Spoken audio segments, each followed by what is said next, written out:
What's going on, everybody? Mortem here, this time bringing you a look at Valor Mortis via its recently public demo. Now, this is not the first time I've taken a look at this game. I actually made a video about it from a closed playtest back in October of 2025, right at the very beginning of it. And Valor Mortis caught my eye both for its aesthetic, but also for the things it is trying to do, as this is a first-person Souls-like, following a soldier in Napoleon's army who is wielding interesting powers after being brought back from the grave. Now, that early playtest I took a look at was just that, early, and they were clearly looking for some feedback, and I'm happy to note that this particular demo is a definite improvement over that initial outing. However, a couple of things to know. So this game is releasing on September 24th of this year, so just a couple of months away now, and this demo is trying to show off a little more of what the game has to offer, because the closed playtest was basically just the introductory level, and while this demo includes that level, it also gives us a look at some of the mid-game,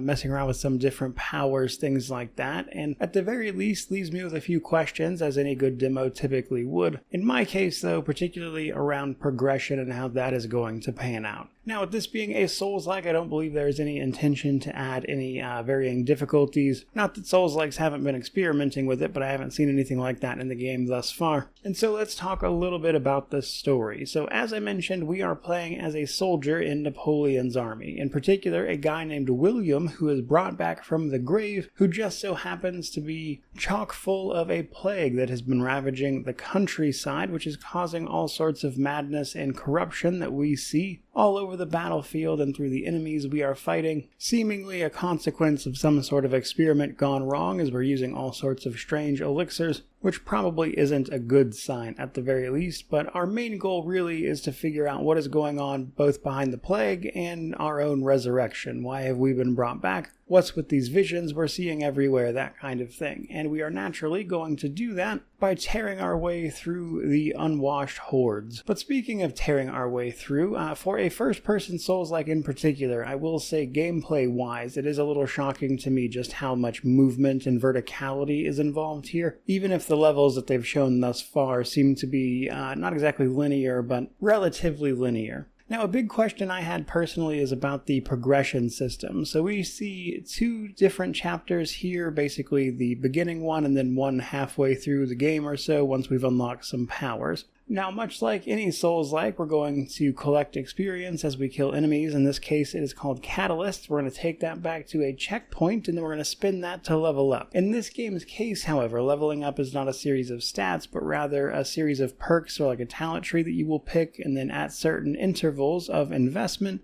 you can slot in a gem that will have various effects, and the combination of all those things alongside your weapon and your power that you'll be using decide what your character is good at. Now, I did mention powers there in an admittedly kind of Bioshock-esque, at least in aesthetic, approach to powers. We are going to get these abilities, and the two we see in the demo are a fire one alongside a shield. Now, the shield is interesting because the alternate weapon we get this time around is the rapier, and the rapier is great at destroying weak points, but unfortunately doesn't come with a great block, and so you could then pair it with this power to block with the power instead of the weapon, which isn't as good at it. We also see the addition of a musket, which is a long-range gun, as opposed to the pistol we had seen previously, both of which, though, are great for taking out weak spots. Now, one of the ways they make enemies more interesting here is that some of them can have the occasional big glowing red weak spot where you can shoot them for extra damage. Sometimes this is an extra kill, sometimes your gem proc extra effects off of this, and in the rapier's case, it can, without being a gun, trigger them as well. And so there's that interesting mechanic alongside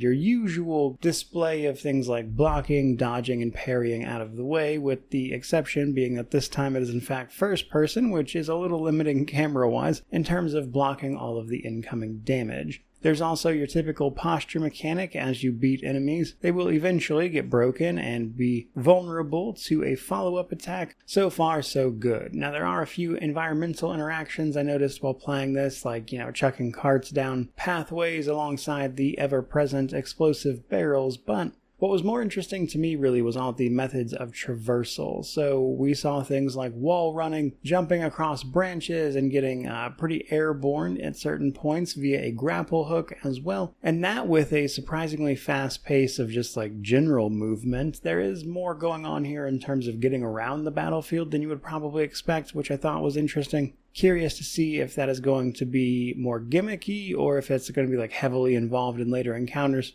But if that movement wasn't telling enough, it does look like this is going to be a Souls-like that wants you to play at least a little bit aggressively, given that when you block, you still take a little bit of damage, but following up with attacks of your own will recover some of that health, allowing you to, again, stay a little more aggressive if that happens to be your play style. But in doing all of that, I did notice that the 2 chapters that they gave us, as I mentioned, were a little more on the linear side. Now, the first chapter, that makes perfect sense. It's a tutorial level and isn't exactly going to be gigantic and winding and all that because of its nature. However, what I am curious about with the full game release is exactly how the game will be broken up within those limits. Will this be a purely sort of linear chapter-based affair, which, given the nature of the level-up system, wouldn't be unheard of by any means? Or will there be chapters and the like that are a little more open or interconnected in fun ways outside of like your usual shortcuts and the like? But overall, I would guess I'm just curious about the scope of this game, both again from seeing the progression tree alongside the way the chapters work, and with chapter 7 being apparently a mid-game build, does lead me to believe this might be a slightly more curated experience as these types of things go, which, given its experimental nature with the FPS Souls-like style thing, might not be the worst thing in the world. But ultimately we shall see. But to start wrapping this up, basically I would say that this demo is a pretty good improvement over the playtest that I took part in. Obviously they incorporated some feedback there. Movement feels really good, even if the nature of the first-person camera can be a little